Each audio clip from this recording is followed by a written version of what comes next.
Hi everyone, welcome back to my channel. My name is Barbara and you're watching Barbie Talks Environment.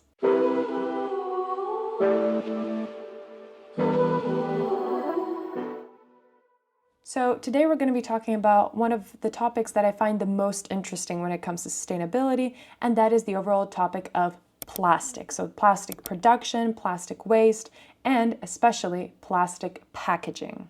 So plastic packaging nowadays is everywhere. From the food that we eat to the products that we use, we cannot escape it. And while it is very convenient to use, it comes with a major environmental cost.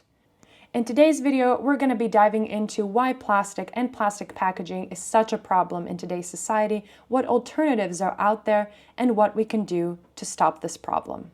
For decades now, recycling has been seen as the ultimate solution to the plastics problem.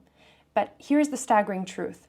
Only 9% of all plastic ever produced has been successfully recycled, and the rest ends up in landfills and incinerators, or worse, in our ecosystems, polluting the environment. So most plastic can only be recycled once or twice before its quality degrades, meaning it eventually ends up as waste anyway. And some plastics, like the ones used in food packaging, for example, or single-use items, aren't even recyclable in most systems. So where does that leave us?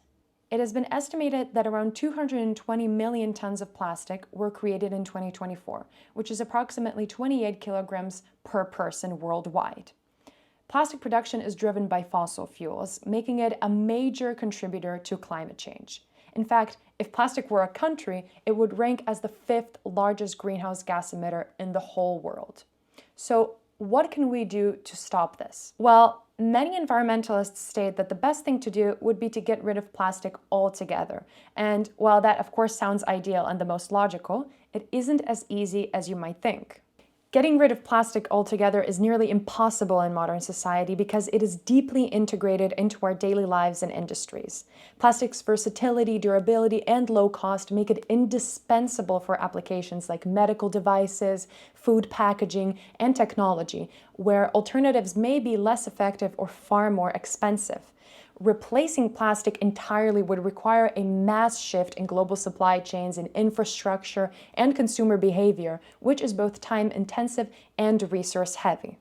However, I do believe that the best solution is to come up with a material that is just as versatile, just as durable, and just as effective as plastic is for all of those previously mentioned needs. Because our society is so dependent on this type of material, so on materials like polyethylene, polypropylene, or polyvinyl chloride, and others, it is relevant to come up with innovative ideas that either drastically reduce their usage or to come up with an entirely new product that could replace them. So here's a list of some materials that I have researched and personally believe could one day replace plastic if done right. So first up we have polylactic acid, or PLA. So PLA is a biodegradable thermoplastic derived from renewable resources like cornstarch or sugarcane.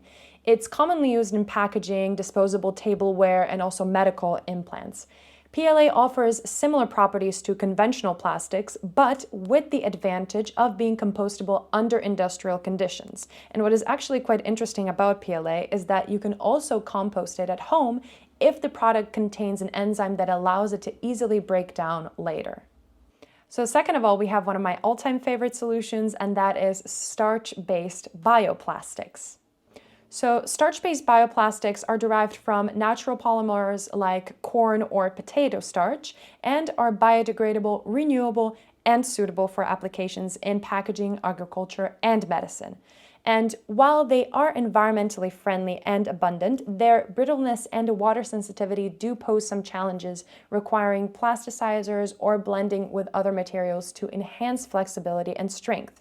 So ongoing research focuses on improving their properties to then expand their use as sustainable alternatives to petroleum-based plastics. So in a few years, based on how research goes, we could be seeing these way more. And finally, we have mycelium-based bioplastics. So mycelium-based bioplastics are created from the root structure of fungi grown on agricultural waste to form lightweight, biodegradable, and durable materials. They are versatile and they're used in packaging, construction, and fashion to provide a sustainable alternative to traditional plastics due to their natural decomposition after use. And research and innovations aim to scale their production and enhance their properties, making them a promising solution for reducing plastic waste.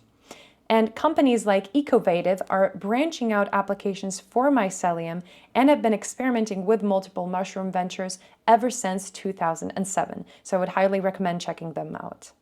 You might also be thinking, well, what about recycling? Can't we just improve the recycling system? The most obvious reason is that this solution would require a continuous rise in plastic production, which would outpace recycling efforts and lead to an overall increase in plastic waste. And this is not the solution that we want. So we want a circular solution. Another reason is that a lot of companies don't do enough research into what it means to recycle. So by simply sending their waste to a certain recycling plant, a company dissolves its responsibility for that waste. Because the sad truth is that many companies nowadays don't account for the end-of-life stage of the supply chain. Therefore, I firmly believe that the way forward is to keep researching alternatives that could one day replace plastic in the packaging industry and in the overall plastics industry, and promote a more circular economy that minimizes waste and environmental impact. So that's it, guys. Thank you so much for watching, and I will see you all in the next video. Bye!